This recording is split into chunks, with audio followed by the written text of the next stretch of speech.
बारिश का मौसम छाया हुआ था और गांव की गलियां कीचड़ से भर चुकी थीं। रामू, एक गरीब किसान, अपने छोटे से झोपड़े में अपने परिवार के साथ रह रहा था। उसकी पत्नी सीता और 2 छोटे बच्चे राधा और मोहन उसके साथ थे। उनकी रोज की जिंदगी संघर्ष से भरी थी, लेकिन वे हमेशा एक दूसरे के साथ खुश रहते थे।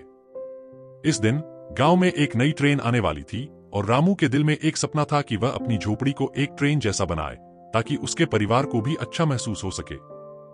उसने सोचा, अगर बारिश की बौछारें भी हमें परेशान कर रही हैं, तो क्यों न हम अपने घर को एक नए रूप में देख सकें? रामू ने अपनी योजनाओं के बारे में सीता से बात की। सीता ने पहले तो आश्चर्यचकित होकर देखा, लेकिन फिर उसने भी उत्साह दिखाया। वह जानती थी कि यह विचार एक सपना हो सकता है, लेकिन रामू की मेहनत और हिम्मत को देखते हुए उसने उसे प्रोत्साहित किया। रामू ने गांव के छोटे मोटे साधनों का उपयोग करके एक ट्रेन की तरह दिखने वाले घर की योजना बनाई।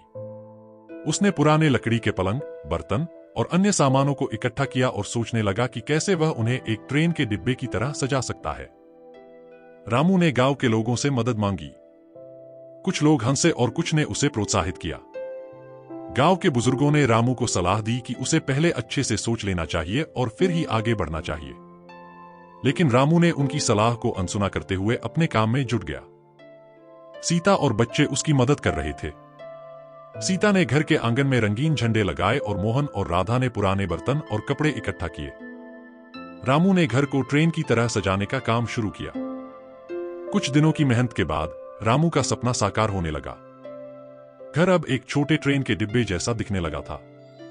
रामू ने घर के बाहरी हिस्से को ट्रेन की बॉडी की तरह सजाया और अंदर की दीवारों को भी रंग-बिरंगे कागज से ढक दिया। घर की छत पर उसने पुराने बर्तन और टिन के डिब्बे लगाए, ताकि वे ट्रेन के इंजन जैसा दिखे। बच्चे भी अब अपने नए घर को देखकर खुश थे।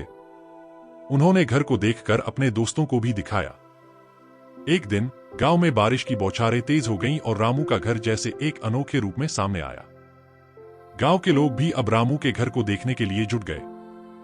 वे सब उसकी तारीफ करने लगे और उसकी मेहनत की सराहना की। गांव के लोगों ने कहा, रामू, तुमने तो सच में कमाल कर दिया है। अब तुम्हारा घर एक अद्वितीय जगह बन गया है। गांव में एक दिन बड़ा उत्सव मनाया गया और रामू का घर केंद्र में था। लोग उसके घर को देखने के लिए दूर दूर से आए।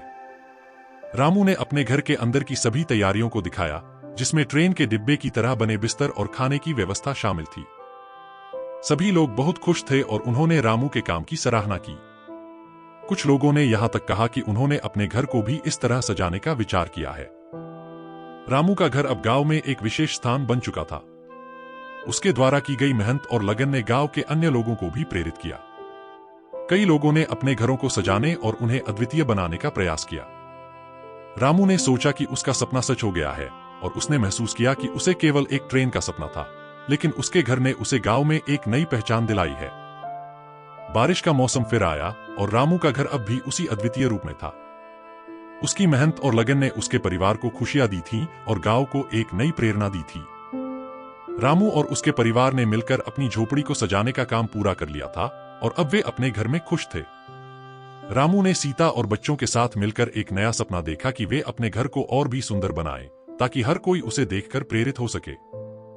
अगर आपको कहानी पसंद आई तो और भी दिलचस्प कहानियों के लिए चैनल को सब्सक्राइब करें।